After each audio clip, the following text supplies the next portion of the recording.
এটি সৰু পৃষ্ঠা।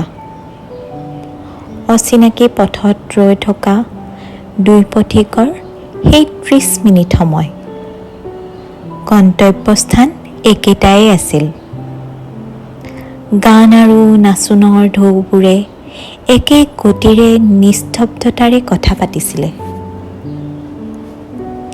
চিঞৰি চিঞৰি দুই কোণৰ পৰা সেয়া আছিলে প্ৰথম চিনাকি।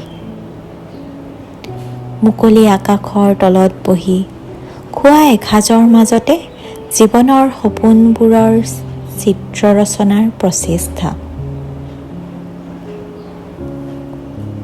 সেই সোৱাদ নোহোৱা কফি কাপ সলনি কৰি ৰজা ৰাণী আৰু সৈন্যৰ খেলৰ মাজতে অভিমানৰ বেলেগ এখন খেলৰো আমেজ চলি আছিল।